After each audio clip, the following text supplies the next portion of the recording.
Hey everybody, I'm Dr. John Douillard. Welcome to LifeSpa.com, where we prove the ancient medical wisdom of Ayurveda with modern science. And today I want to talk about the amazing amount of science that exists on breathing for your pain. How do you breathe away your pain?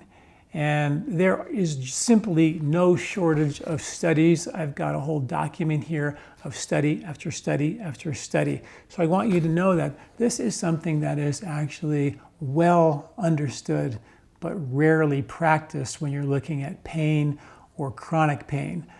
Studies show again and again and again that slow, deep breathing can actually reduce your pain. And this study has showed that it reduced visceral pain, pain in your abdomen.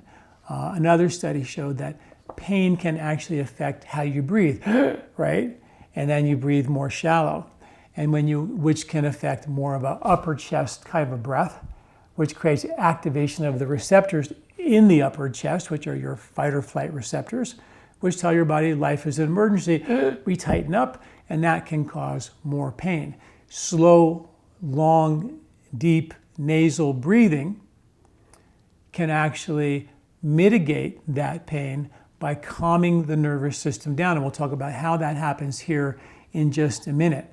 Another study showed that slow, deep pain is more effective to attenuate or reduce pain when breathing in a pace at a slow rhythm with an expiration. Your exhale is a little bit longer relative to your inhale. So that's what you're looking to do. I'm basically reading from the studies here so you know this is something that is well documented. So as you're breathing in through your nose and out through your nose, if you extend your exhalation naturally, you begin to create less of a pain response, which is kind of a really cool thing. In another study with deep and slow breathing, the results showed that it decisively influences your autonomic nervous system, which is your sympathetic and your parasympathetic nervous systems.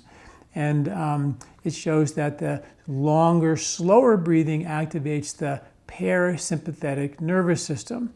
So how that works is when you breathe out through your nose all the way, something interesting happens. Your abdominal muscles contract, and they're the secondary muscles of breathing. So let's breathe in together and breathe in through your nose. And let's breathe out through our nose. We'll keep going all the way, a little bit more. You'll notice as you continue to get all the air out, your abdominal muscles begin to contract. And keep going, breathe all the way out, out, out, out, comfortably, gently, but deeply. And then take a breath in through your nose. As you engage your abdominal muscles, that's actually called an abdominal diaphragmatic cardiac massage, which activates the vagus nerve, which is on your heart and your diaphragm, that activates a vagal response and actually activates a parasympathetic rest, rebuild, rejuvenate, pain reduction response. In our studies, we actually compared nose breathing to mouth breathing during vigorous exercise that we published through my book, Body, Mind, Sport in the International Journal of Neuroscience. We found that when you breathe through the nose that way and contract the abdomen, the brain goes into a meditative alpha state. So now, if you're running as fast as you can, your brain is responding to that exertion as if you're in a meditation. If you're in pain, one of the best ways to help the body heal itself is to create a neurological calm where the lake becomes clear, the mind becomes still. And when the body is still, then the body can become more self-aware of the problem and elicit a natural healing response. That's how healing works.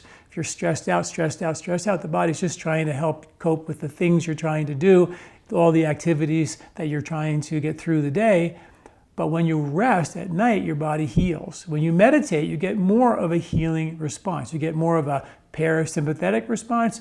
If you're getting into meditation, you get a brainwave calming effect, which allows the mind to be, which is the master computer, to be more aware of the repair needs of the body. And that's why we have so many studies showing that it can actually elicit a pain-reducing response. Here's another study, the effects of slow breathing on acute clinical pain in adults, a systematic review and a meta-analysis of a randomized control study. They don't get much better than that. Meta-analysis of post-intervention pain scores demonstrated that slow breathing was associated with significantly lower pain scores compared to the control group. Significantly reduced pain intensity and unpleasantness ratings during what's called naxolone infusion. So what they actually did in this study was they actually gave people opioids, and they actually studied that the slow breathing did not actually activate an opioid response. So they actually measured the difference between taking an opioid for pain and breathing for pain. And the breathing reduced the pain without actually triggering opioid response, which really just means that you're actually not drugging yourself with painkillers. You're actually really addressing the underlying cause. And this has been done in study after study after study. One study with deep, slow breathing with another meta-analysis with over 1,500 studies. They found that slow breathing promoted physical well-being and self-awareness, which we just talked about, improving lung and cognitive capacities, reducing blood pressure, anxiety, and psychosomatic patterns, most likely due to the increase of the parasympathetic nervous system. And as we talked about, it's been shown to activate a brain chemistry that allows neurological calm, where the master computer can actually become more aware of the problem as a problem. So let's do a little pain reduction breathing now and see how that all feels for you. So we're going to breathe in through our nose, just normally in. And as we breathe out, we're going to breathe out and try to use your abdominal muscles to contract a little bit. And there's a pranayama in Ayurveda called Ujjayi pranayama, or the whispering pranayama. So if I was whispering to you, and then I continued to whisper with my mouth closed, I make this sound where I sort of just push the air into the back of my sinuses a little bit.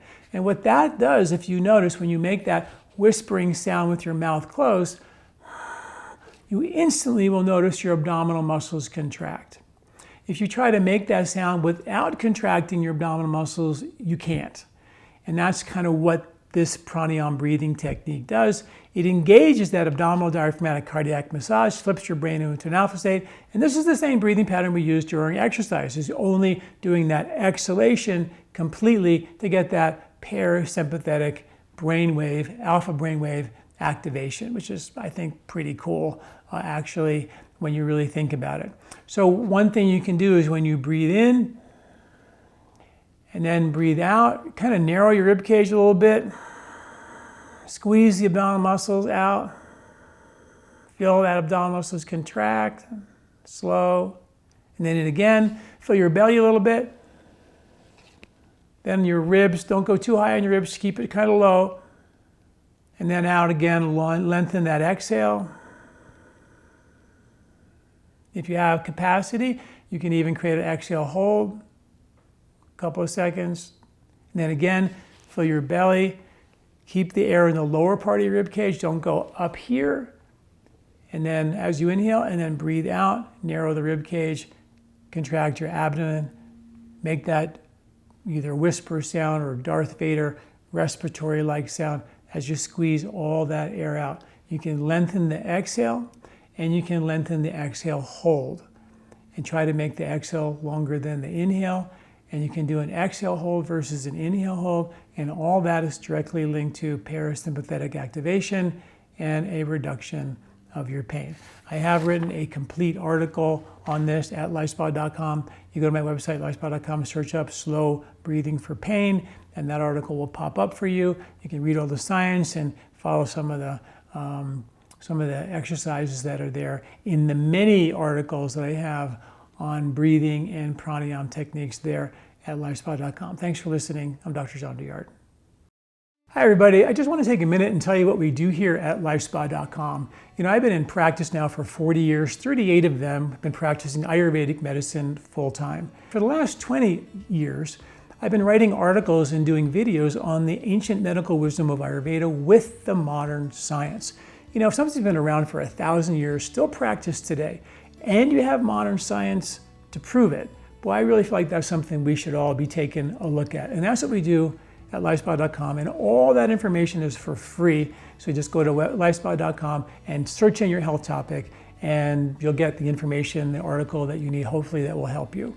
While you're there, check out our Ayurvedic store. You can get there through LifeSpa.com or go to store.lifespa.com. And there we have all of our organic Ayurvedic herbs, organic skincare line, more books, tapes, knowledge that we give you is all there at our store. All of our cleansing kits are there in our store. All of our herbs are whole herbs with the natural occurring microbiome, the way it came out of the soil. And that's critically important, because if I took the bugs out of you, you'd be completely different. We take the bugs away from a plant, like sterilizing and making an extract or spraying your food with pesticides, you lose significant benefit of that plant. And that's why we use the whole plant with the natural occurring microbiome. So check us out, learn more about what we're doing here at LifeSpa.com, and we'll see you again. This recording is brought to you by LifeSpa, where ancient Ayurvedic wisdom meets modern science. Get access to free health video newsletters by Dr. John at LifeSpa.com. These statements have not been evaluated by the FDA. These products are not intended to diagnose, treat, cure, or prevent any disease.